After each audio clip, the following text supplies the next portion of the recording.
Globespan is a Guyanese dialogue moving towards the realization of one nation in one Guyana. It's a platform that offers an all-inclusive discussion with the pros, the cons, the ones that have taken a side, and the ones that stand in the middle. Globespan believes agreeing and disagreeing are part of the nation building.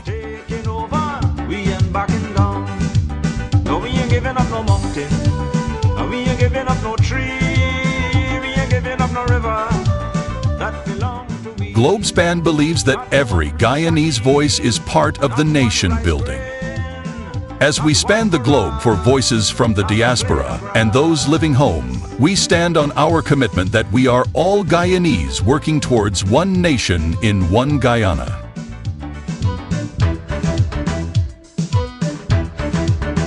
This land is our land now. As the world turns on its axis, bringing changes, we as Guyanese must adapt to those changes for a better Guyana for all. Globespan stands on its axis with its belief that one nation, one Guyana, one destiny must include voices from all corners of Guyana. We ain't giving up no river that belong to we. Not one blue sake, not one rice grain.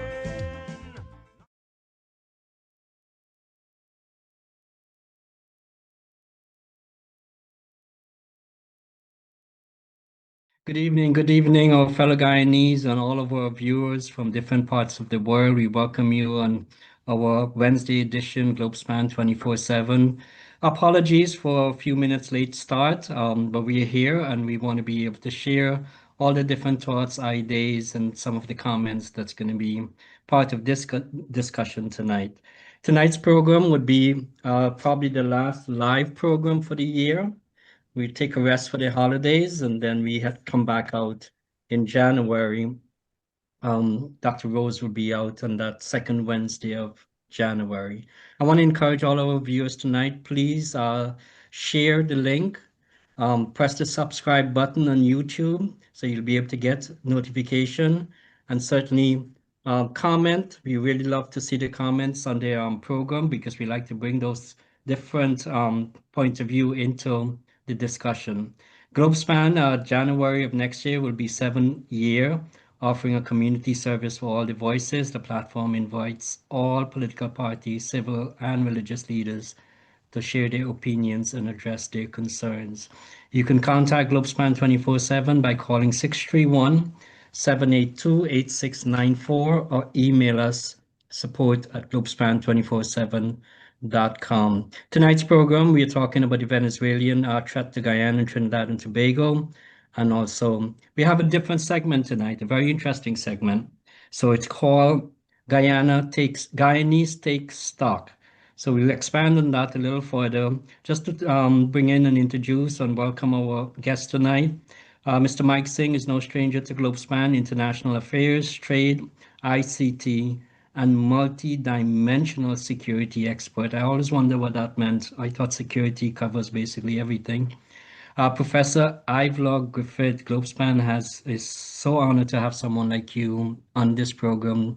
Professor, clearly you are a person of experience, knowledge. You were just in Grenada giving the keynote speech. And of course, a week or two before that, you were in Trinidad and Tobago.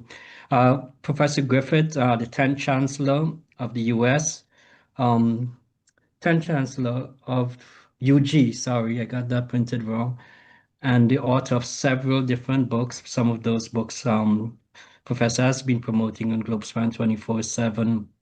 It's such a pleasure to have gentlemen like yourself and Mr. Timothy Jonas, Senior Counsel, who've always been a part of the Globespan programs, and certainly has quite a bit of followers through Globespan. Quite a few comments comes in usually after the program. So tonight, comments and views are solely of the guests, do not reflect Globespan 24/7, its management, staff, and affiliates. I want to get started very quickly, given the fact that we started a few minutes late. So President Trump just announced yesterday a blockade of sanction oil tankers, and that's a key word, sanction oil tankers. I don't know if that means all oil tankers going into Venezuela, or certainly certain specific countries' registration tankers. We want to talk about that, and we also want to be able to touch on the fact of um the excerpt from the Trinidad and Tobago Guardian newspaper. And I'm just going to read a little excerpt from it. It says here that the Venezuelan Vice President, Mr. Delcy Rodriguez Cabello warned the government of Trinidad and Tobago and Guyana that Venezuela homeland will respond in any aggression against the Venezuelan people. And he was speaking in the context of aggression by the United States. I think he went on to say that we have said it and we take full absolute responsibility for this. Any aggression against Venezuela, Trinidad and Tobago, Guyana knows what our response will be, and they shall know it too. We are not naive. We know where the attacks are coming from, how they are coming, and what basis they're using to attack our people. So just to paraphrase, basically they're saying, hey, we know you Trinis and you Guyanese are heavily involved in all of this. Mike, you take it away, and then I'll go to Professor. Thank you. Good night. Let me cut to the chase. This is the greatest armada since the Second World War, when the Allied invasion of Normandy was getting underway from Britain. I don't know who's reprising the role of General Dwight Eisenhower, or it could be the single greatest issue of where we are in the hemisphere since the Cuban Missile Crisis. And I can tell you there's a lot of firepower. There are lots of ships, submarines, surface to air missiles, SAMs. You have long range bombers situated in Puerto Rico. And this is really a massive United States military might and force. Needless to say, there are probably several elite units of Delta Force and the Central Intelligence Agency and SEALs already in Venezuela. There's some parallels with this and with Afghanistan. I see a lot of parallels. America's there. I don't think they're going to come this far, spend our hard-earned taxpayers' money and not, get on the dance floor. Venezuela has over $20 billion worth of Soviet air power. Venezuela. It has the MiG, has the Sukhoi, all very capable of fighting in the air. Venezuela also has Chinese weaponry. It also has Iranian Shahab drones, which are now fitted with jet-propelled mini jet engines, like the Iranians used against Israel. So the Iranian drones can inflict serious and grievous bodily harm on Guyana and on Trinidad and Tobago. Sadly, neither Guyana nor Trinidad and Tobago has an Iron Dome. Israel has that. So they were able, at great personal expense, they suffered a lot of damages. It's costly to be trying to shoot drones out of the air with, surface-to-air missiles. Look at Ukraine. Those guys have taken drones, reverse engineered it, and they're doing well. But Guyana doesn't have any anti-drone capabilities that I know of, and it's literally a sitting duck. Yeah, thank you, Mike. Professor, That applies to Trinidad. Yeah, Professor, what I was trying to extrapolate from Mike there was in the context of Guyana and of course Trinidad and Tobago and to the great extent CARICOM, that's our neighborhood. What does this mean to us when a vice president would make such a severe comment? I think we need to focus in that specific area, what this will do to our fellow Guyanese, our fellow country, Trinidad and the CARICOM. Please, Professor. Let me begin by thanking you, Nohar and Devin, and other colleagues in facilitating my participating again in the conversations that you host. I want to make three observations in regard to the matter you raised, Nohar. And the first is to recall something that I raised last week in Grenada when I delivered the Archibald Ned Memorial Lecture for the Grenada Bar Association. I invoked a name, Donald, not Donald Trump. The name I invoked was Donald Rumsfeld.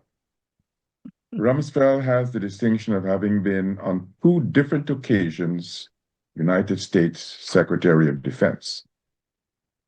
And he said something in 1981 in responding to a question regarding the Iraq invasion, which I think is relevant to the saga that we're having in the Caribbean, the US, Venezuela engagement. And Donald Rumsfeld said, you know, there are known knowns, there are known unknowns, and there are unknown unknowns. That statement applies to the current saga. There are some known knowns. There are some things that we can anticipate, that we can feel confident that we know about. Implications, impact. There are some things that we can speculate, but we don't know exactly what they are all about. So let me share with you what for me are some known knowns and some known unknowns regarding this aspect of the saga. I think we take for granted that we have been a region of relative peace for the last decade or two. When we look around the world to see interstate conflict, we've had a lot of internal conflict with crime and violence, but interstate conflict has not been the reality. So I think it is fairly reasonable to expect that the level of anxiety, the mental stress in parts of the region, I was in Trinidad 2 weeks ago, it's worse in Tobago, where the radar was just installed. So I want to share my anxiety about a known about the mental health, the stress that this episode is causing within a region, and understandably so. That's a known. It is true, here's another known. It is true that Venezuelan oil production has been down over the last few years for a variety of reasons. The embargo by the United States is going to have an impact on oil prices. We may not be affected directly in Guyana, but there are other places in the Caribbean that will be affected by the fluctuation of oil prices. You know, world market price is a result of anxieties about movement of trading. I think you're likely to see an impact on price of petroleum and petroleum products coming out of this. But I worry about a prolongation of the Venezuela action, the US action against Venezuela, and worse, any threats by Venezuela against Trinidad and Tobago and or Guyana being ramped up. Impact is going to be on that economic fulcrum of many Caribbean countries, that fulcrum called tourism. Tourists are not going to want to come to an area where there's a threat of American action or a threat of a conflict by Venezuela. So I think it's a known, can begin to see the concern and manifesting itself in many Caribbean capitals about this important product called tourism. I'll pause there. Thank you, Professor. Mr. Jonas, Trinidad and Tobago Guardian printed the comments from the Vice President of Venezuela. I take this comment very seriously, given that the level is coming from. We haven't seen any discussion, or I have mentioned before in Globespan as well, that I don't see any announcement that we have carved out any sort of defense treaty or any sort of commitments from the United States. Should there be a breakout, how will Guyana itself be protected? And from a Guyanese standpoint, Timothy Jonas, what would you like to see? No, as you know, I've been advocating for many years for a greater involvement with the United States, and I have been talking about a possible um, military base in the Essequibo area and that kind of thing. The reason for that is that Guyana on its own is the smallest and most helpless kid in the schoolyard. So international law is a label, it's a misnomer, it doesn't exist. The strongest bully makes the law, makes the rules, and everybody else has to kowtow until the strongest bully changes the rules, and then everybody else still has to kowtow. So when Venezuela was the strongest bully in the Caribbean and they were threatening us, we had to go scampering looking for bigger bullies. So we spoke to the European Union and we spoke to the Americans, and the government of the day really did a good job, faced with the reality of their military helplessness, of putting together a plausible response on paper. So an application to the International Court of Justice, an appeal to the United Nations and to the various international organizations, the CARICOM and OAS and those organizations, to show that the treaty history between the two countries gave us a better than plausible claim that Essequibo belonged to us and that we were doing the right thing, and the saber rattling by Venezuela was unlawful. None of that would have mattered if Venezuela had decided to use its military force to come across, unless one of those bigger bullies decided to help us. So we're back in exactly the same boat, except that now the biggest bully in the world is here and is targeting Venezuela. And there is nothing Venezuela can do. I heard Mike talk about the Russian armaments that Venezuela has and the Chinese armaments that Venezuela has and the drones from Iran and all of those nice sounding things. It's not even a Russia versus Ukraine. It's hopeless. So Venezuela is in serious trouble, and Trump is doing what he does best, which is to cut through all the fluff and all the noise and all the rhetoric and all the diplomacy to say I'm bigger than you and you're going to have to do what I want you to do. I am very worried about the Venezuelan response, which is not to say to the US, okay, let's fight. Of course, they can't say that. But to say to the two smaller neighbors, Trinidad and somehow Guyana got thrown in with the mix. If something happens to me, I'm going to focus my ire at you. We do need urgently to speak to the Americans to try to get some kind of comfort. That's all we can do. We are helpless militarily, and there's no fancy way to spin that. Hence the reason why there should be some sort of a level of assurance coming in for the Guyanese people. Mike, I know this is your domain, this is your strength, this is a lot of knowledge, but try to contain my next question in answering it contextualize it towards Guyana itself, right? Listen, here's what I'm trying to get across. Trump came out, of course, President Trump came out that this initiative started from the narco trade, etc. And it is actually putting a dent. I think the figures are already showing a dent into the narco trade into the United States. Guyana has been a very big transshipment point, which you have spoken to me many, many times ago. And then of late, we have seen the amount of gold that's leaving Guyana and possibly not being declared.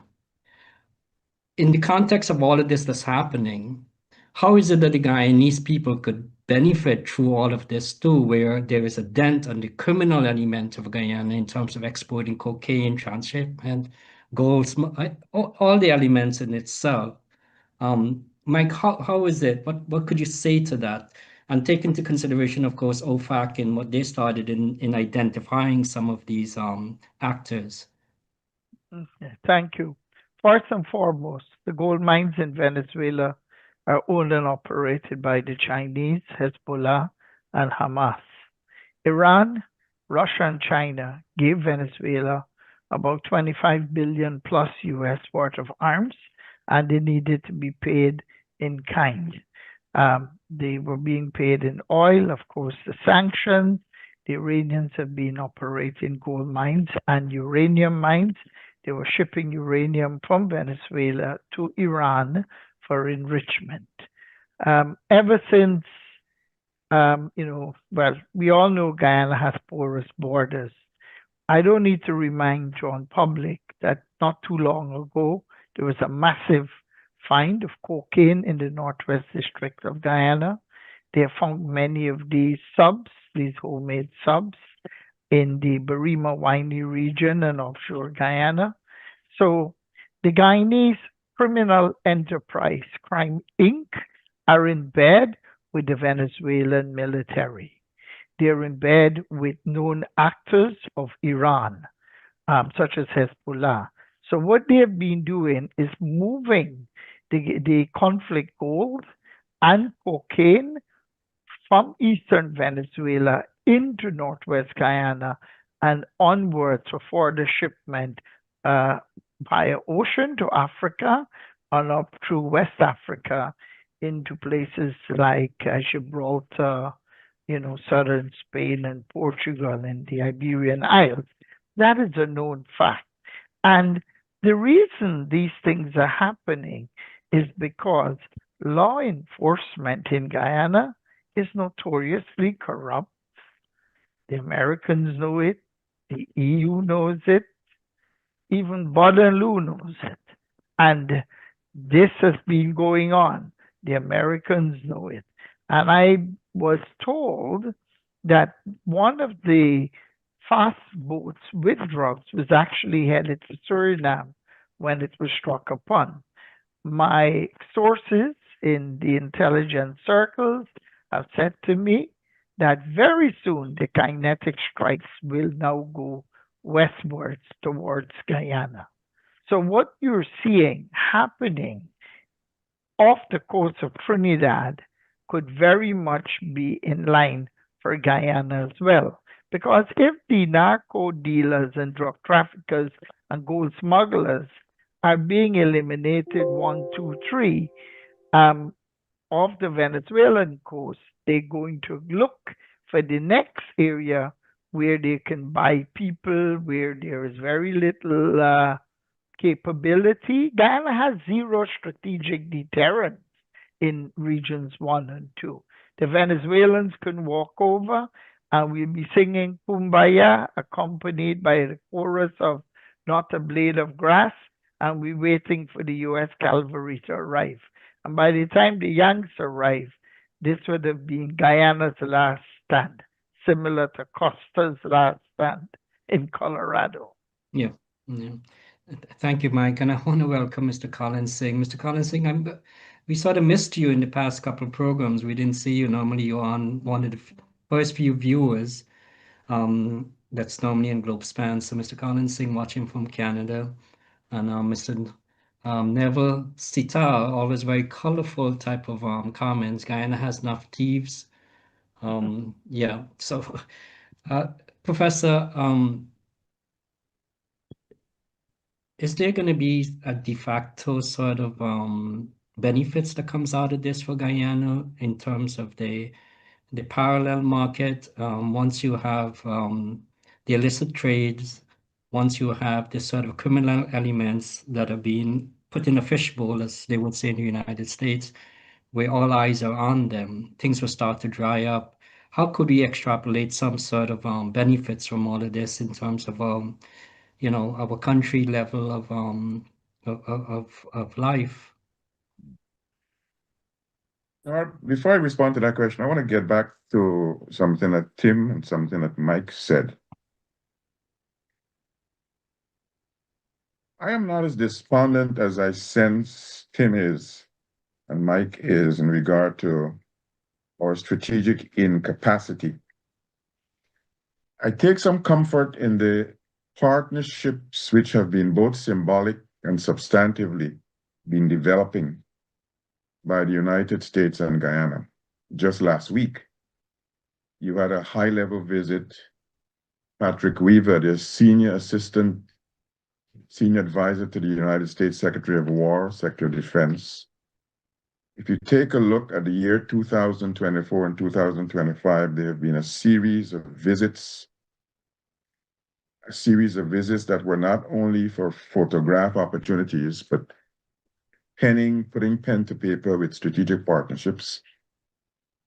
So I feel fairly comforted that we're not all alone by ourselves with our security deficits. We have a lot of deficits. But I think there's also Guyanese leadership making investment to enhance the security sector. So all is not lost on that front. I might say to her that it was not simply Delcy Rodriguez, the vice president, who was making some very inappropriate and discomforting statements. The Minister of Justice, Diosdado Cabello, has also been making threatening. But I think the platitudes and the promises are one thing. I don't see them being able to deliver because I suspect they will calculate the risk versus rewards. And if you consider the strong partnership being developed between Trinidad and Tobago and the United States, and the partnership being developed between the United States and Guyana over the last few years, particularly in the context of Guyana's being the place where a lot of American economic investment, not only in the oil sector, a number of other kinds of firms involved. If you consider the fact that there's a significant North American beyond the United States, significant Canadian investment, I think there is too much at stake for the United States to allow Venezuela to prosecute, execute, translate a promise to do harm into a practice of doing harm. So I'm not as discomforted and uncomfortable as I sense my colleagues Tim and Mike are. That question you asked, Noah, the second question really falls in the category of known unknowns. I think it's too early to tell what will be some of the consequences for both the sectors of not only gold mining, but other mining, manganese mining. What will be some of the short circuiting of the system? What I think it's quite candid, to be candid about, it places a premium on Guyana enhancing its institutions to be able to enhance and protect its people and its practices better. I mean, irrespective of what your views are about the Azzuddin Mohammed and his father's drama, there is a clear and present danger for the institutions of Guyana, which means that the government has to be investing more to strengthen institutions in the front end, law enforcement, institution in the middle section, the courts and the judicial architecture. So I worry about not only the known knowns, comforted in the fact that I don't think Venezuela will be risky enough to attack, knowing that they are strengthening partnerships between Trinidad and US, Guyana and US. Yeah. Tim, I'm sure you want to respond to Professor, but could you see also to incorporate this if possible? When Saddam Hussein felt that he had to go, he was going to go, he caused a lot of destruction. I'm not thinking in the context that Venezuela will attack Guyana or Trinidad or Tobago, but in the context more or less of saying that you're going to become a casualty of the war. I mean, one of my missiles will stray right into your oil rig or somewhere along that line. So I guess that's, if you could incorporate something like that in responding to Professor comments. I think the fact is, Noah, that you got men of the pen sitting around this table having a conversation, trying to guess the variables that will influence the motives of men of the sword. And we don't know. Now, we go back to history. I found your reference to Saddam Hussein interesting. Mike talked about the Armada landing at Normandy. We all showing how much we know. But I'd like to remind you that every state looks after itself, looks after number one. And the pieces of paper that you sign, the treaties that you sign, you follow them if it's in your interest, not if it's not in your interest. So I'll give you two examples. The US didn't join World War I until late 16, when the European forces had practically worn themselves out. They didn't join World War II until going into 1942, 3 years after England declared war, when, again, the European forces had practically worn themselves out. And by then, it was a foregone conclusion that the US could come in with minimal personal losses, make some money off of the thing, and have a resounding success. Now, we don't know why there's a ratcheting up with Venezuela. We do know that, diplomatically speaking, there have been grave concerns and grave accusations about the indiscriminate killings that are going on with these vessels in the Caribbean. Civilians, more than likely drug dealers, getting bombed, killed in the Caribbean Sea. That can't go on indefinitely, because that breaks all kinds of ethical barriers and international norms. If you are convicted as a drug dealer, you don't get killed, you get put in jail. So if you got some American warship or plane sending a torpedo down to blow up and kill all aboard an unarmed vessel that's speeding with drugs, not only is it heavy-handed, but it's without due process, it's in international waters, it's indefensible. That's a short conversation. So how do you ratchet that up if you're an American warmonger to justify getting into Venezuela to achieve the end result you want, which no doubt is the removal of Maduro and the installation in his place of someone friendly? It might be a good idea to tempt Venezuela into doing something silly so that you can come in like a hero and save the day. And something silly might be an act of hostility against the Tobago radar or against some kind of Guyanese shipping or something. We can't do anything about that, but it is naive to believe that any foreign power is going to come in and save us because it's the right thing to do. They will only come in to save us if it is in their interest, financially or otherwise.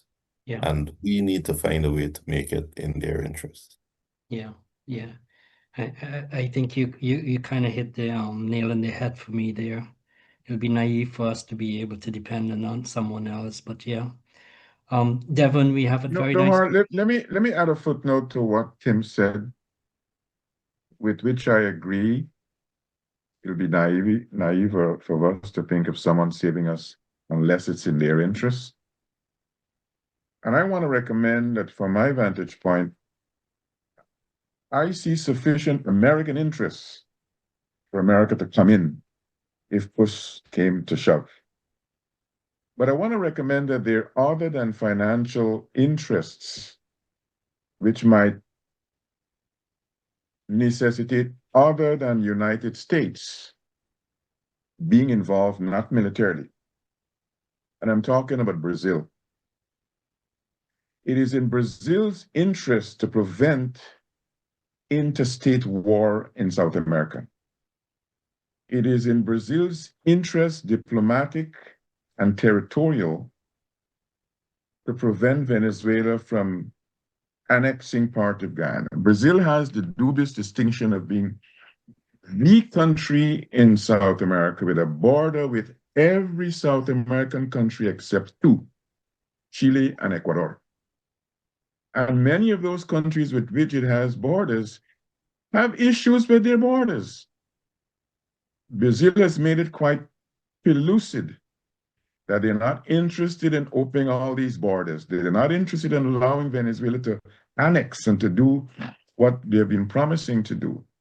You might recall late 2023, 2024, early 2024, when Nicolas Maduro was raising his anxiety level, his jingoism, Brazil deployed troops to the state that would be a natural access point to Guyana, Roraima State.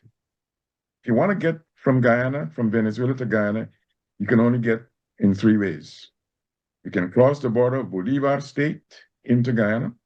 You can use the Atlantic Ocean to access Guyana, or you come through Brazil to Roraima. Yeah. Brazil said, we don't want you to come through. Matter of fact, we're going to strategically position enhanced troops.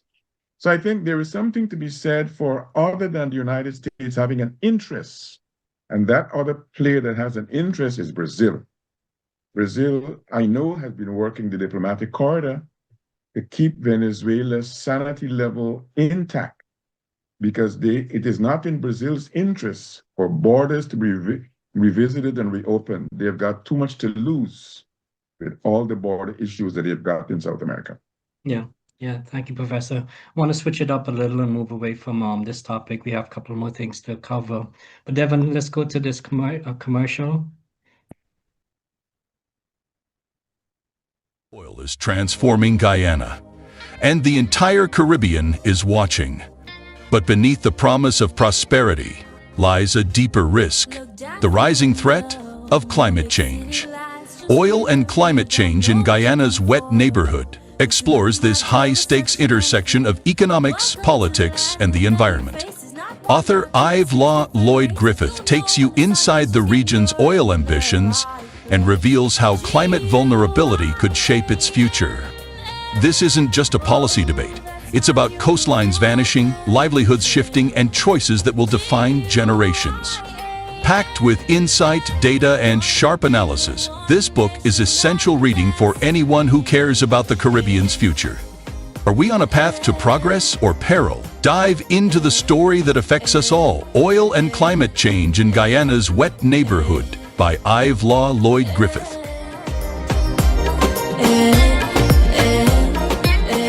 And we have the man himself on the program tonight. It's really an honor to have Professor Dr. Griffith on with us. And I'm sure he'll probably want to comment a little on the book at some point within this program. But I just want to switch a little and go to Timothy Jonas again, and then kind of move away to Mike and then to Professor. Tim, Dr. Griffith mentioned in this program about a couple of months ago that one part of the discussion that Guyana needs to incorporate is that there's a possibility we may not have a opposition leader given the extradition that's in process for Mohammed. Any comments on that, Tim? Because no one is actually expanding on what that would look like in the context of opposition within Parliament. It's not that you won't have an opposition leader. You elect an opposition leader, but if one of the members of Parliament is not present in Parliament, it's less likely that he will be that person who's elected. As you know, Parliament hasn't been convened. We are here months after the election. Parliament should have been convened long ago. There's this effort to get Azzuddin Mohammed sent off to the US to face charges there. The extradition proceedings are probably going more slowly than the government would have liked. I rather suspect that as Mohammed's lawyers are using every strategy they know to make it as painful and as protracted as possible. There will probably be appeals from any decision that the magistrate gives, whether it's for or against. There's one thing I wonder about. If a decision is given at 3:30 in the afternoon on Friday, what is to stop the extradition taking place pursuant to that decision 4:30 on the same Friday before an appeal can be filed the Monday morning? I know that culturally our leadership on both sides, or just culturally, we are capable of that kind of vulgarity. But we have to wait and see how that happens. We've seen a lot of interference already in judicial processes. I hope that the process goes as it should go and that all appeals and all avenues are explored and exhausted before anybody is rushed out of Guyana. But on the flip side, Parliament hasn't been convened. Now, the loyalist supporters on both sides will find excuses and justifications for the actions of their respective leaders. Sitting as a Guyanese, thinking what's best for Guyana, can anyone say that Parliament should not be convened and operating? Mansour Nadir has been deadly silent on the subject, unavailable. I would like to know his views. Can anyone say that we have the best leadership and the best opposition that we could have to run our country, to entrust our country to? But we prefer, rather than looking at those larger truths, to take pot shots and make snide and silly remarks about visits to the US and being behind bars and all of that. That's where we are culturally. That's the rich cultural heritage that we have learned from Burnham coming forward. Mike, are we progressing as a country? Or these type of situation is going to spiral downward where we have a very chaotic atmosphere within the political realm? What's your take on this, Mike? The Parliament is a kangaroo institution. The Speaker of the Parliament has gone missing. The eternal leader who gets on his high pulpit every Thursday went AWOL. No word from him. You don't know if the country is an autopilot. I recommend the Guyanese public for the Christmas or holiday reading once you've sobered up. Get yourself a copy of Animal Farm, 1984, and Brave New World. These are three very important books for you to understand what you're living through. And once you've mastered those three, get a copy of Ayn Rand, At Last Shrugged. Because once you've read those things, those books, you will realize you're living in a lab. You're living in a country where there's no real rule of law. Might is right. The president is above the law. The president is immune. Yours is not to wonder why or to do or die. Yours, this is what people are living through in Guyana. Elected officials are never held accountable. I hold no brief for Azruddin Mohammed, but I see him as a necessary evil because he's exposing the excesses of the state, the corruption, which is rotting. Guyana, it's like a limb that's become gangrene infested. I once asked the late Augusto Pinochet when I lived in Chile and I met him. I said, tell me, he said, what do you do when you have a gangrene limb, Miguel? I said, you tell me, Padre. He said, you amputate it. Regrettably, Guyana has oil, it has gas, but people are not enjoying it. As the Lord Senior Counsel, and we were speaking earlier, people still live below the poverty line. The 1 or the 2% control 99% of the nation's wealth and its resources. The country has become a victim of state capture. You can read the Transparency International report. It's all there online. Look at how they have hijacked the EITI. The civilian component of that has been disbanded, and The Guyana Human Rights Association's office has been broken into thrice in 2 to 3 weeks. Civil society is being snuffed out. Guyana is an onward, forward march to the place Nicolae Ceausescu took Romania to. And it's happening before our own eyes. Yeah, yeah. Professor, I'm sure you have some books that you would probably want to recommend as well. But Professor, you mentioned about the importance of Guyana, both strategically and also in vis-a-vis Brazil, and of course economically for the United States and even the European Union. Can Guyanese scholars, men of ethical standards, men of respect within the international community, can they open up a dialogue to bring some sort of normalcy or political maturity towards these type of situation? Because you brought a point up in your last time you were on Globespan, and no one has actually expanded on it. What if we are in a chaotic situation? What does this really do towards us striving towards a new economy? Well, there are certainly other books that I can recommend. I recommend you start with my most recent book, All in Climate Change. On because, Amazon. Because the reality of the bounty that we have been blessed to have is a reality that we are on the precipice of a potential peril, given the realities of climate change. But I want to go back to where we started with your question. I don't think Guyana has the luxury of being fatalistic about its future. Whether you're in Guyana or out of Guyana, as Mike and I are, it will be a sad reality if most of the society see the society going nowhere. Are there significant problems? Absolutely. But can we take on the fatalistic doomsday approach as a modus operandi?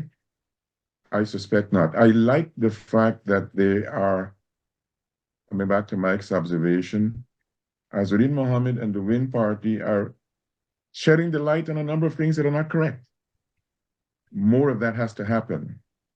More of the unfolding of the reality of the society by what the journalists do. And there is cause for concern about that kind of expression being curtailed in some respects. But I don't think we have to wait on any external scholarly or public intellectuals. There are sufficient people within Guyana in the civic society, in the political realm, who have a vested interest in enabling the society to move ahead. It might very well be that you move ahead one step and then you move backward 2 steps, but you've got to keep focusing on moving ahead. And I like the fact that I follow Guyana closely. There are people who've got a vested interest in moving ahead, challenging what happens in the courts. I take comfort in what some of the courts have the temerity to apply the law in spite of what the executive branch may do. I think the society is playing out its maturity in a variety of ways. And I want to end on this. One of my worries, though, and I end it in this book by citing a Kaieteur News editorial. There's a combination of frustration and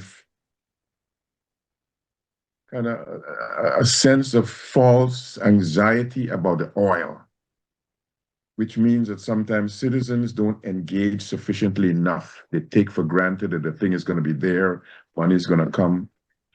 And what the plea from Kaieteur News editorial, which I almost in its entirety here, is that Guyanese need to take more ownership for the planning that Exxon and the consortium members do. Got to get more involved in going to the hearings, participating in the process, rather than allowing a small cabal.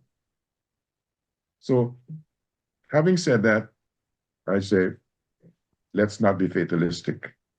Let's identify the challenges, but accentuate the positives, knowing that there are a bunch of negatives we got to deal with. Absolutely in agreement with that. Devin, while I'm reading this announcement, maybe you could start prepping that second segment, Guyanese Take Stock. I just want to be able to make some announcements, but as a reminder, Professor Dr. Griffith book is available on Amazon, so please collect a copy. Let us be able to inform ourselves in topics that is really pertinent to our growth and our survivability. Quick announcement, the duck curry cooking competition is the sixth annual duck curry cooking competition is in Puerto Plata, Dominican Republic, August 6th to August 10th. It's a very mature event. It's an all-inclusive vacation with your culture, your cuisine, and your entertainment. August 6th to August 10th. Please also support Globespan offices in New York, Trinidad, and Guyana for airline tickets, hotel packages, escorted tours to Dubai, India, South Africa, Europe, and the Mediterranean. In the US, call 718-845-0437. In Guyana, you could visit the Curriton office, which is next to Demerara Bank. You could also visit Rose Hall office opposite the Embassy Hotel and in Georgetown on North Road between Camp and Wellington Street. In Trinidad and Tobago, Chaguanas and Val Park offices are in both locations there. So I want to thank all our guests, and we want to switch to the next segment of our program tonight. It's called Guyanese Take Stock. And the segue to that is basically the basis for this document is for it to be a reminder to all of us as Guyanese that we do need to participate. We do need to be able to, as our professor pointed out, be a part of what is happening in our country and, of course, be aware. One of the things that most politicians count on is what we call a 3 to 7 day cycle. And that 3 to 7 day cycle, basically, if there is negative news, something else will take its place and the population will forget about it. So that's the basis of it. This document, by the way, is a document of it's a work in progress. It's really for us to be able to log in and take stock of what is happening and what's relevant. We are at a crossroad, it's my opinion. We could either be a part of the change for good, honest and responsible governance for all citizens, or continue to spiral downwards. But I choose, of course, the former, being a part of the change towards a good and responsible governance for all citizens. Timothy Jonas also always comment in this program that if the shoes is on the other foot, and I beg to add to that too, the shoes has been on many of us, our feet, in facing the different challenges, the different hardships that all of us, I don't think any Guyanese was spared from those challenges and hardship. So we need to participate. We need to be a part of all of this. What's happening in Nigeria, Angola, Equatorial Guinea, and on our neighbor Venezuela, we cannot allow this to happen to us in Guyana. Basde Pandey said in the 80s, the oil money was really passing through like a dose of salt. So we need to be aware, we need to be informed, and we need to participate. So this document here, at the beginning of the document, we have basically the budgets from since oil came onto the market. We have total about $4.5 trillion budget. External and internal debts, just over $7.7 billion. And our national resource funds, $3.6 billion. I am not mentioning these figures for us to have a discussion around these figures. I'm mentioning these figures so that you could keep that as a backdrop or at the back of your mind as we continue to progress into 2026. I'll just go down a little further, Devon. We go to the opposition parties. Okay, so in the opposition parties, we have WIN and we have APNU. And on the WIN side, as Mike Singh has pointed out, as professors pointed out, WIN has been bringing up quite a bit of issues. If you go on the team's Mohammed page, you would find a whole litany of items that they're bringing up. to the public's domain. We just kind of point out a few here. Minimum wage, $100,000. Minister Zulfikar Mohammed alleged son's residence, the sheriff buildings, substandard work along the U.S. US $192 million railway embankment. It goes on to talk about rats and ruins in the some of the places they have exposed. Go down further, we have APNU, we have the cash grant protests of the birthrights, the block roads, expensive water, Linden community demand. I'm just naming a few. But here's my question, and I want to start off with Timothy Jonas. Tim, in terms of the activity now that we are starting to see coming in from the opposition parties, both combined, in bringing out these items or these issues to light, is it that we are dawning into a new era now where the country is becoming more vibrant and participating in terms of talking and addressing these issues? Tim, smile. Throughout the history of Guyana, the opposition has always quarreled and has always been impotent because the opposition did not control parliament except for a very brief hiatus with the AFC betrayal.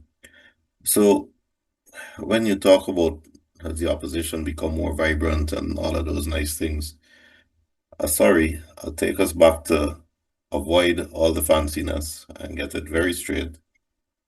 If government controls parliament, opposition is hamstrung. That's the end of it.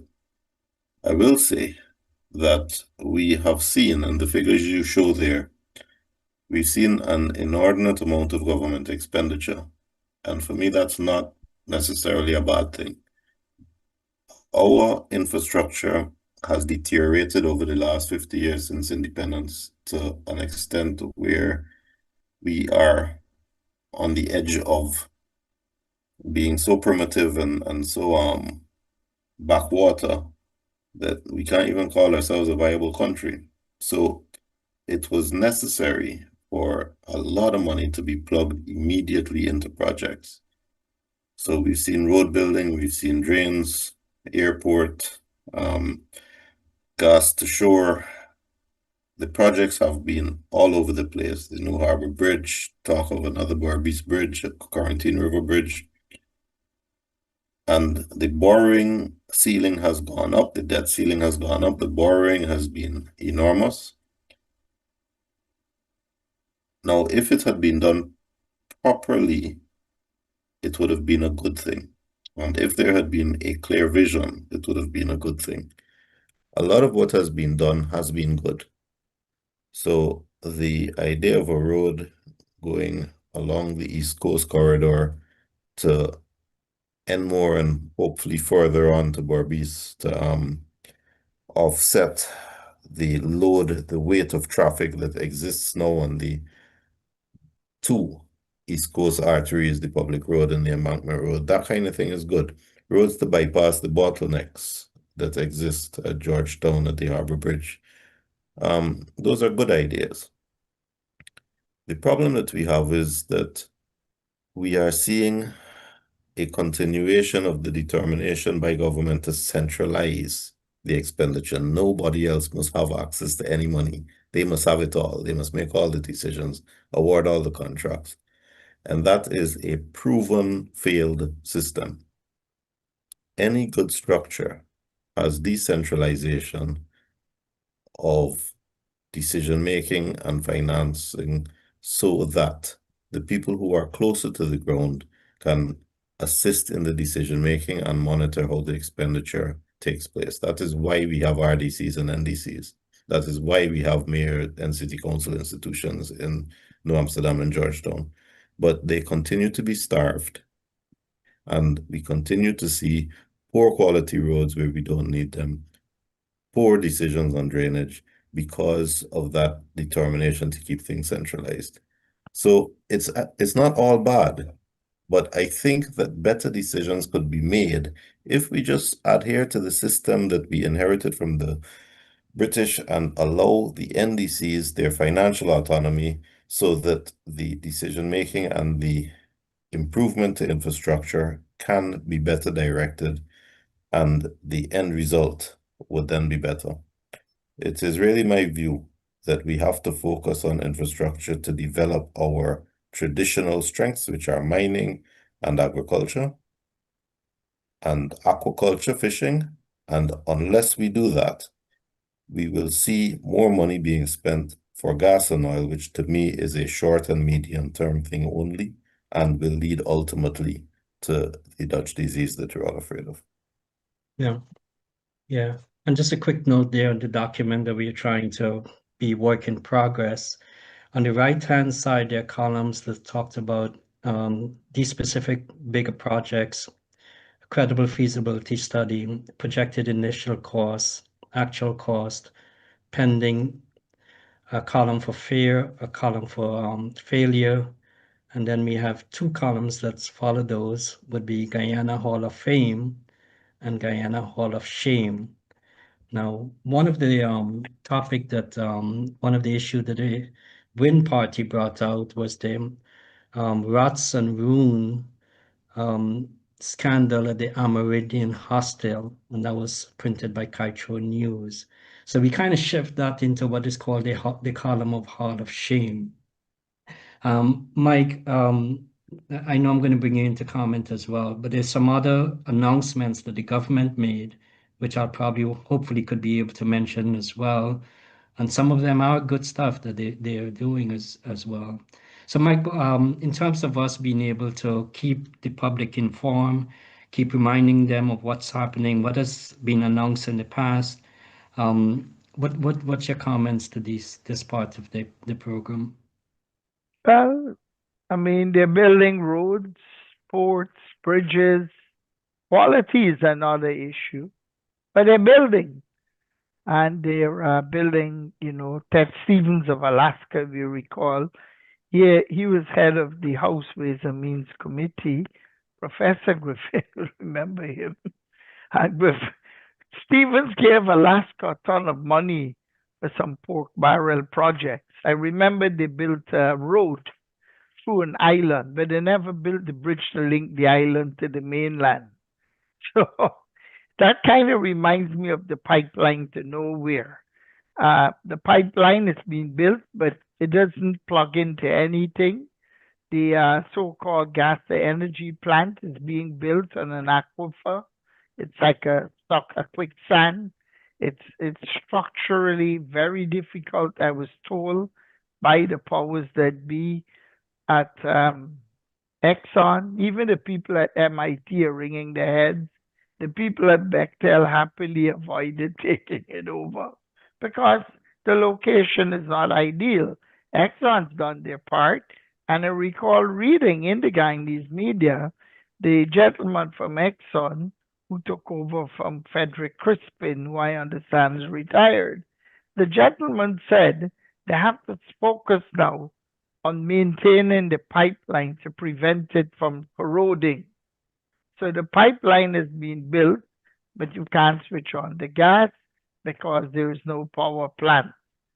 So, costs will keep mounting. I don't want to even, ask myself what is the cost going to be. What started out as $1 billion less project has now gone past $2 billion. I think Tim will know some of the contractors and the government are now locked in some type of arbitration over missed deadlines. So the whole gas to energy pipeline reminds me of the road to hell. It was paved with the best of intentions. Aside from that, they're building roads. I'm seeing on social media some of the roads they've built through the interior. It's falling apart. I myself coming out of Eccles one late afternoon had to avoid falling into a canal or a drainage system because when I made the left turn onto the Hags Bush Road to go east to the highway, I realized that there was no curb in the road. I was heading straight down with my vehicle into the murky depths of the canal. And these things should not be happening. I don't know who are the contractors they're contracting. Are they worth the weight in gold or in salt?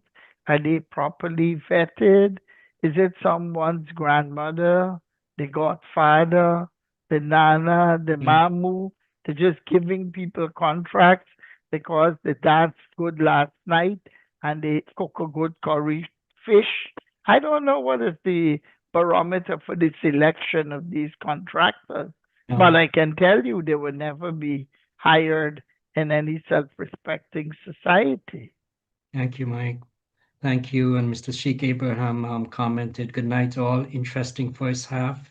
Keep it up as usual. Professor Dr. Griffiths, what I'm trying to accomplish with this document over a period of time is to be able to remind the general public and also the politician of specific projects, specific comments, not just passing through the air and we forget about it. And I mentioned about WIN, I mentioned about APNU, and I just want to mention a few also with the government. One, the cash grant that was promised, we don't know if that's going to happen before this year end. So we're shifting that in pending into a hall of shame. They talked about addressing corruption. I have big question mark there because we just haven't seen much except some of the items that's coming out of addressing the police department. Information access, that's in the pending column. Immigration reform, something Timothy Jonas has brought onto this forum several months ago. That's also pending. We have a government will work on a program with churches, mosques, and temples to deal with social challenges and moral education. I haven't seen anything else on that. I have a Hall of Fame. This one is from the Guyana Times. Minister Edgehill terminated a $631 million contract. I shift that into the Hall of Fame, but then I have a footnote that says if the government can retrieve the $189 million advance. And then we have also in that column, gold dealers' license will be revoked for facilitating under declaration, and that I have been pending. Well, I guess that's quite a lot of information that I'm putting out onto the forum there. But what I'm trying to accomplish there, Professor Dr. Griffith, is that we will have a constant reminder and some sort of a scale of where these announcements of these initiatives, and some are very good initiatives that we need, the irrigation of Georgetown, these sort of things. But we want to keep reminding the public so that they could remind the politician that yes, Guyana need these changes. What do you say to it? Well, I'd say two things, Nohar. First, I think you ought to be commended. You and the team ought to be commended for adopting the initiative. It's an initiative that will have lots of opportunities for commendation, lots of opportunity for criticism, because there are going to be at least three sides to every issue. It's going to be important, in my view, for there to be continual tracking of the issues. And as you generally do know, Har, as they say in old Latin, audi alteram partem, hear the various sides. But I want to commend you for that initiative. I want to come back to something that I think Tim mentioned, the importance of going beyond the oil and gas, the importance, and I'm delighted that the government has pursued it, not neglecting agriculture, but trying to enhance agriculture. Not to neglect fishing, but to enhance fishing. And I'm delighted to see the investments and the progress we're making on tourism, ecotourism. A couple of months ago, I ran into someone who participated. One of the things that I'm proud about as Vice Chancellor, we convened the first diaspora conference. Had over 300 Guyanese from various parts of the world come home. And one of the things I said, when you come home, go to a part of Ghana you've never been to.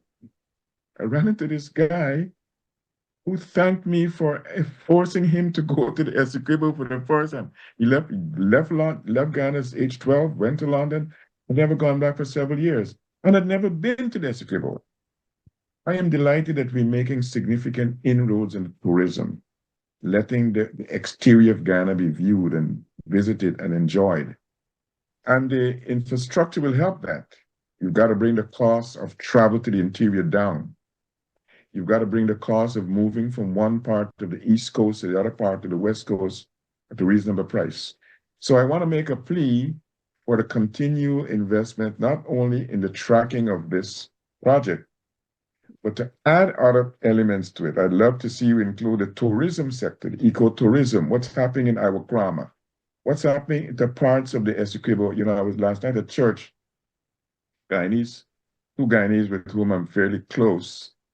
She was commiserating, she hasn't been to Guyana for 35 years. So I was saying, my wife, who is not Guyanese, has seen more Guyana than Guyanese. And I was saying to her, go to some of the wonderful resorts in the Essequibo. Please put the business of tourism on your project. We need to be promoting and enhancing that aspect as well.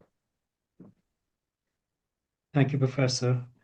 Thank you. And just a quick announcement too, buyfromone.com is shipped to all US states, all your West Indian food, your West Indian groceries. You could get it on buyfromone.com. They ship as far as California, Las Vegas, Florida. You get your duck curry, you get your Guyanese bread, you get your pepper pots and meat and groceries. Buyfromone.com. You could even get your black cake and fruit cakes if it's not too late for Christmas. Buyfromone.com accept EBT, SNAP, and all other credit cards, and they ship directly to your home. One of our other company that supports this program is Curry Roti Box.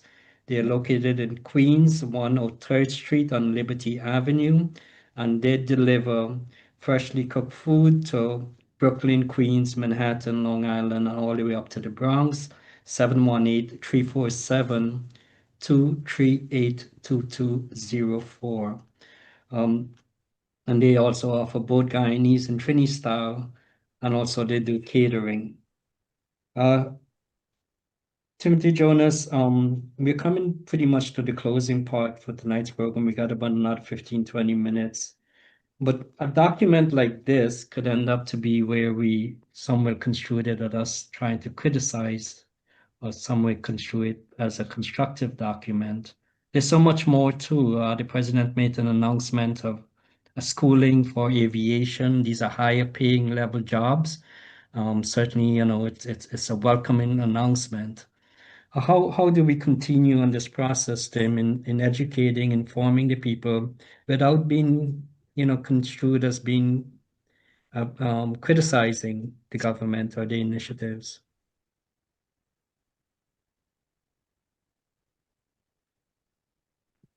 Don't worry, I think maybe we could set some general guidelines and maybe challenge your viewers to criticize the guidelines, criticize the foundations, the premises. I'll suggest one for you.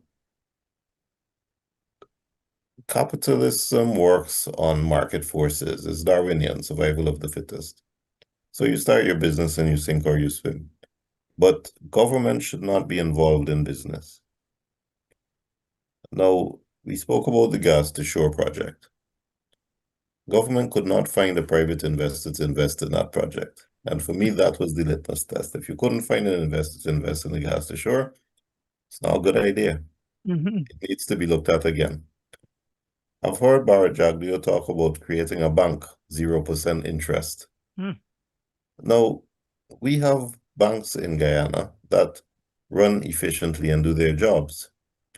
How do they compete with a bank that is owned by the government, giving out loans to the family and friends at 0% or less percent than the banks are accustomed to dealing with?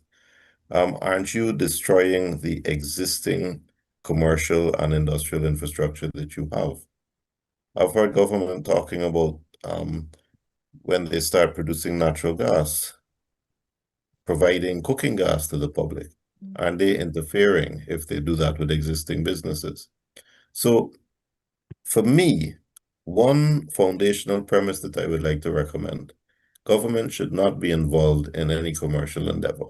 Government can certainly, through Go Invest, try to incentivize people, always keeping a level playing field, incentivize investors to get into the business and risk their own money.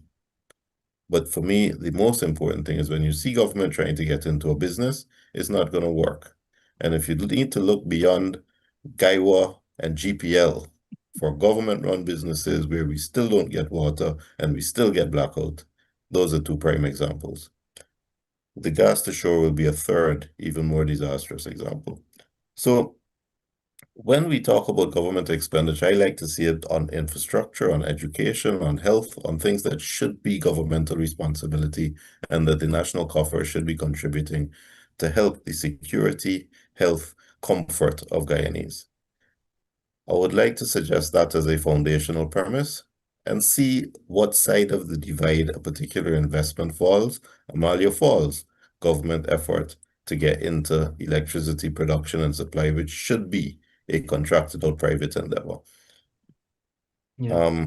And see where we go from there. But maybe we can establish some foundational underpinnings, just some general guidelines. Absolutely, absolutely welcome them. Mike, you mentioned the gas to shore. There's so many other projects too. They're talking about New Berbice Bridge. Definitely, Georgetown drainage is necessary. That's required.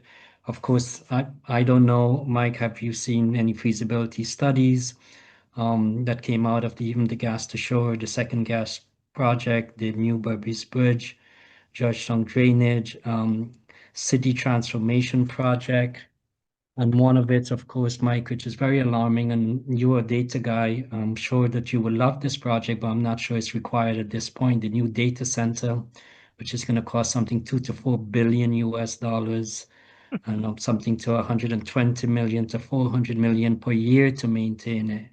Mike, how I don't, want to avoid you going directly to comment on the specific projects, more on the peripheral side of it. How do we convince our Guyanese people, including the politicians, that it's important in spending this type of money, how necessary it is for these projects to be properly grounded, rooted in feasibility studies, in, as Timothy Jonas has said, participation from the private sector, international conglomerate companies, etc. How do we convince the Guyanese public that they should hold the politician to the feet without them feeling in any way that is coming from a critical standpoint of criticizing these people or condemning the projects? Well, when you get the desktop study or the SWOT analysis, be sure to post it so myself and the rest of the public can digest it. Guyana needs a tier 4, tier 5 data center like it needs another rainy season. You don't have enough demand for hyperscaling. That's one. Two, Guyana will never get the Blackwell chips from NVIDIA. Those chips are embargoed and they're only shipped to what are known as in the world reliable defense partners. These are countries that have hitched their wagon in the fourth industrial revolution to the United States, and they are India, United Arab Emirates, Kingdom of Saudi Arabia, and of course, Israel.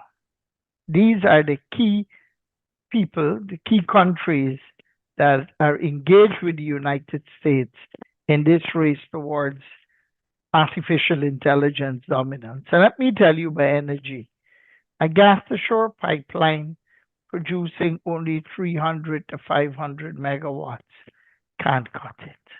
In the United Arab Emirates, where I've lived and worked, we're building a second nuclear reactor just to power the AI data centers. Bill Gates is already looking at building mini nuclear power plants because the demand for power is so insatiable. Let's say you do 100, 150, 200 megawatt data center, drawing off of your installed capacity, or even the projected new capacity of 300 megawatts, Georgetown will go into total blackout. Yeah. And you cannot afford, if you're running an AI data center or any data center, to have even a blip in power or a blackout, because you're looking at a cataclysmic technical meltdown and some serious lawsuits. Companies like Yeah. Amazon Web Services, Meta, Nvidia, uh, they will never, on some whim of some guy who saw some social media stuff and woke up with a great idea, he's going to build a data center, an AI data center in the middle of the Amazon. It won't happen. The Yeah. places you put these AI data centers are Brazil, Colombia, Argentina, Nigeria, South Africa, UAE, Bangladesh, Pakistan, India, China, etc. Yeah, Taiwan Mike. is building massive AI Okay. chip centers in Yeah. Arizona. I met with the governor of It's Arizona the other day, and I'm going with him to Taiwan because they're committed, they're serious. yeah. I mean, in the telecoms business, it's all science and data driven. And if the numbers don't make sense, no one is going to put a penny. I mean, Yeah. Guyana can talk about building this data. That's the flavor of the month. What we going to do next month? We're sending a lunar space mission up. I'm waiting to hear that next. Yeah. Okay, Mike. Thank you. Oh, by the way, I must add, Professor Griffith, thank you for plugging Guyanese tourism, but you have not been anywhere in Guyana until you have visited Alexander Village. Okay, Mike. Son of Because Alexander Village. we Got are you. Terrence Blackmon is from Yeah. there. I'm from there. Christopher I Ram go is there. from I've got there. family there. You Yeah. got you see you got Okay, Mike. Professor Dr. Griffith, I guess I may not have been explaining my point clearly, or I'm not getting across my point. What I'm trying to do here is not to look at the specific merit or demerit of the actual project, which there are many, as Mike has pointed out, there are. I'm trying to synthesize the Guyanese public and the politicians themselves as well, that in the context of Guyana having gold, forestry, bauxite, diamond, manganese, sands, all of this riches, a Guyanese need to take into consideration we are really rich people. But in the midst of all of this riches, we have had all of these and I'm using a very small word, mishaps. I don't want to say that, you're already in the hall of shame, etc., etc.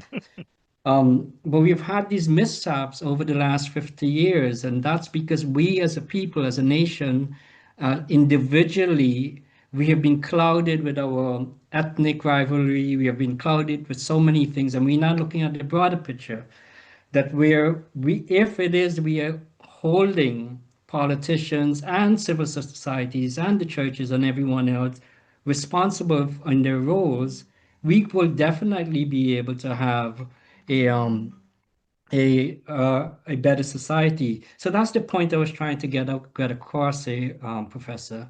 How do we convince the people that they have a role to play with all of these things that's happening? Let me offer two comments in regard to that question, comment, Nohar. We surely had mishaps, but I want to recommend there's another M word which Guyana has had over the past decades. That M word is mismanagement. Mhm. They've not only been mishaps, they've been mismanagement, political, corruption, square pegs and round holes. So we can't afford to paper over the harsh realities of our being. And in that respect, Noah, I would recommend that don't shy away from criticism. The project that you've launched is going to be pregnant with criticism and commendation. You want to be able to involve people, and you've got to say to them, This is something that is going to attract both commendation, criticism. So put it out there, face it frontally, and let's engage the public. I think the engagement of the project via this medium might be necessary, but it's not going to be sufficient. You've got a wonderful website. I suspect part of your intent is to engage it through there. I don't know to what extent you've got a TikTok and you've got an Instagram, but what I'm suggesting is that to get the broadest possible engagement, you've got to have multiple media engagement. This program, your website, if you've got a TikTok, if you've got an Instagram, and let people know that all thoughts are welcome, critical thoughts and commendatory thoughts. And you've got to be prepared to have this as a long journey project, tracking, giving updates, and you've got to have a team who's going to be dedicated to ensuring that the continuity that's desired actually is realized. I commend you. Thank you, Professor. We're coming to program time, so I'm going to ask for just 2 minutes each in closing comments. But before I ask Tim, I just want to tell you how much Globespan appreciates your participation. You've always been very loyal and very accommodating with our schedules and every time we call on you. And I have to tell you, a lot of viewers, they truly appreciate your participation, your comments as well, and you being so candid in many cases of most of the time.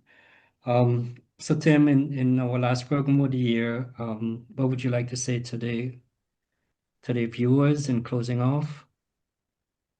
Well, that was very gracious of you, Noah. Thank you very much. We're at the end of a year where Guyana is probably the most prosperous it's been in the last 40 years. Not because of our ingenuity or because of any specifically clever economic plan, but because we got hit with gas and oil and we've got free money raining on us. I want, in light of the suggestions that you are making, Nohar, about how people can be involved, to say to all and sundry, talk is cheap. With the advent of social media and the age of internet access, everybody has their own personal soapbox, and we have keyboard warriors talking off the top of their heads. I would like to encourage folk to do research, give it things thought, look at the situation as objectively as you can, and try to step away from the blind loyalty that has been created by the two parties. Guyanese are desperate for leadership. They have lost confidence in their leaders, and we saw that with the defenestration of Mr. Norton and the PNC. I think it's only a matter of time until we see that also with a reduction in support of the PPP. But we need to be very careful to ensure that the leaders that replace the standard leaders that we have always been familiar with are doing a better job. And to me, we have to find a way to have leaders who are accountable, who are competent, who are ethical. And that is something that really needs a calm and rational discussion among equals. Well articulated, Tim. Hey, Mike, we'll go to you for, just 1 or 2 minute comment. You're getting some props to Mike. Never see Lau is saying the thieving, lying, killing, raping. He's always very colorful. And then we have Mr. Sheikh Abraham saying he seconded that. I believe he probably referring to Timothy Jonas' comment there. But yeah, Mike, what would you say to the Guyanese people in synthesizing them to all of these different aspects to make a better country? You know, I tell you, try to educate yourself, make rational decisions, don't become trapped in up and down politics, don't fall for the narrative, don't become a victim of state aid and cash grant become a thinker. Open your eyes, take the cobweb out of your eyes. Read, as Mr. Jonas said, do your own research, and vote on the basis of sound macroeconomic policies. For this Christmas, I hope every parent goes out and buy a copy of 1984, Animal Farm, and Brave New World. In fact, I'd be happy to present all three of these books to every school child in Guyana so they can read, they can become aware of what they're living through, they can judge for themselves. You know, it's time you gathered all of these socialist junkets and burned them because socialism hasn't delivered on what it's promised. Ghana went from a rigid socialist case to a basket case, now to total carpetbaggers. And people deserve better. It's their wealth. But information is being withheld from them. Decisions are being made in a vacuum. Citizens can't have an input. You you either lead, you either toe the line or you get out of the way. It's in many ways the people that rule Guyana reminds me of Joseph Stalin. That yes, they do, and people need to stand up for their rights. They need to say no. Enough is enough. As I said, I have no brief for Azruddin Mohammed, but he's a necessary evil. And we need to have a strong civil society to act as a counterbalance to state excess. Yeah. Otherwise, you're going to have a country that becomes worse than the Central African Republic, and the man who runs the place decides he's going to crown himself like the Emperor Bokassa. Someone said to me that the president of Guyana is an Indian version of Mobutu Sese Seko, Okay, Mike. erstwhile Zaire. So we Yeah. are at a precipice, no harm. Right. And we have to deal with the harsh realities. And you need to involve people. If you're going to make decisions that's going to impact generations to come, as brilliantly articulated in the Learned Professor's book, I'm sure, then you need to hold your leaders accountable. Yeah. Yeah. Thank you so much, Mike. And that's Thank very you. mighty of you. 3 books to the students of Guyana. Yeah, Very you could put mighty. it on your list. The Yeah. The Hall of Fame. Hall of Brave Fame, New. Have you read definitely. these You books? will. Yeah. Brave Yeah. New But World, Atlas um, Shrugged. yeah. Yeah. But And Mike, I just have some scholarship for Guyanese to study at Hillsdale College in Michigan. yeah. Yeah. But be careful with that, Mike. The Bible speaks about, taking the praise in the public versus in silent. Um, So, Professor, it behoves me as a Guyanese watching the accomplishment of Guyanese throughout the world, and also in Guyana, such learned people. Here's a comment here again, and not that I'm trying to use a word of trying to play up on Timothy Jonas here, but one of Kieran Alexander, 1737, wrote, I truly respect Mr. Timothy Jonas. I pray that he will hold a strategic office in our country someday. He's full of knowledge and experience, wisdom and experience needed in governance. Mr. Alexander, I'm not sure Timothy Jonas would fit the profile of a politician, but yes, we do need this. To my point, Professor Dr. Griffith, is that we have so much of accomplishment throughout the world, and yet we have been so clouded with our racial division. And how is it, what words you would have in this holiday season to our Guyanese people, not only in Guyana, but throughout the world, how they could participate in bringing about a change that would put us on the status of an advanced, credible, and ethically moral country. Let me end by saying to you and to all members of the panel and viewers and listeners, as we move from the dawn of this year to the dusk of the new year, we need to give thanks to the Almighty, whomever we serve or pray to, continued strength, enabling us to have family and friends with whom we can bond.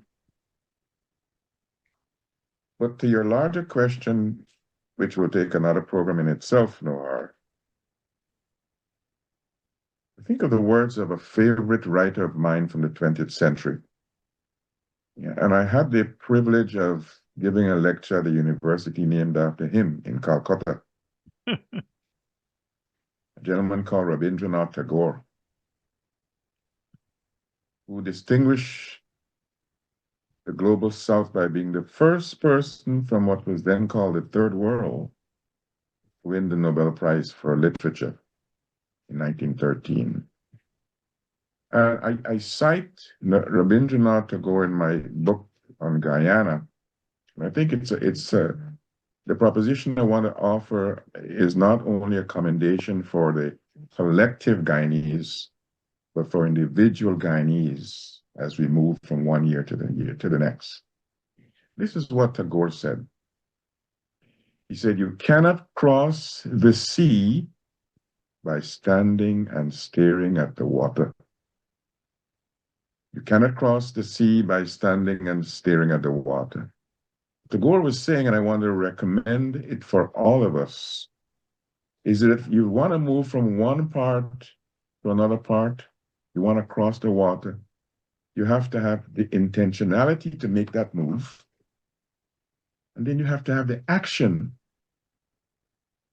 particularly at a time when there is so much oil bounty coming into our native land. I worry about the action that would be necessary to complement the intentionality. People are, I suspect, beginning to be comforted that we got the money already, we got, no need to act. Action need to be to educate ourselves and our communities. The action to strengthen our institutions. Haven't heard much strengthening of the Guyana police force that was in such dire circumstances, given that terrible case of that teenage girl earlier this year. Oh. I'm glad we're strengthening the security sector, but the police force and the law enforcement side needs. So I say, remember Tagore. But I want to leave the words of a distinguished Guyanese in the diaspora, poet John Agard. And I quote John Agard's poem about inheritance. Now that we've got oil, we've got to be looking to how we may leave a better future. What is the inheritance we are going to be leaving Guyanese of the future? And I want to read for you maybe just one stanza of John Agard's poem. And he's talking about climate change and inheritance. He said, "If we, the children of the meek, should inherit an earth whose rainforest lungs breathe a tale of waste, an earth where the ailing sea shudders at its own slick. If we, the children of the meek, should inherit an earth where the grass goes nostalgic at the mere mention of green, the sky looks out of its depth with reminded of blue. Finally, if we, the children of the meek, should inherit such an earth, then we must ask of the future one question. Should we dance or break into gnashing of teeth at the news of our inheritance?" I commend John Agard's words of wisdom about inheritance, particularly in the context of the climate change debacle that is facing us. Have a wonderful holiday season, Christmas, and prosperous New Year. Well said, Professor, well said. And I'd just like to read a comment from Mr. Rollins. Well received, Noah. Keep it up. Thanks for the professional appearance and speaking out. Stay on top of your game. Say good night to Dr. Griffith. Just want to also expand on this. Devon, just one more minute. Bear with us. Guyana needs the scholars, the business people, the folks from the judiciaries, law, and all other folks to participate. The importance of Guyanese from the diaspora also to participate in affecting changes. We need our ambassadors meaning each one of us, each one of you, to spread the word, count the cost of the racial voting, count the cost of not holding the people you voted for accountable, and the importance of critical support. We at Globespan here, when we started this program, I must say to you that in most people in the new PNC said Nohar is what is it, a wolf in sheep clothing. He's a PPP. And the PPP people are saying that Nohar is with the third parties and all of that. What Globespan has been trying to do is to bring in a diverse conversation without the colorful language. We are able to bring in scholars, professors, doctorates, senior counselors, so many different dimension of the Guyanese society to participate, because we need to continue the effort. Now, the road sometimes could be lonely, and it's a narrow road. Not many people choose this road, but those are the people that can be able to affect long-lasting changes. So, gentlemen, to all of our viewers, those that has been so loyal to Globespan, to Devon, who has now gone overtime with us tonight, very tired after a long week, to Mike Singh, to Professor Dr. Griffith, to Timothy Jonas, and to each one of you there. Have a blessed and wonderful holiday season, and thank you so much. Thank you. Thank you, Nohar. Thank you, Devin. Have a good Christmas.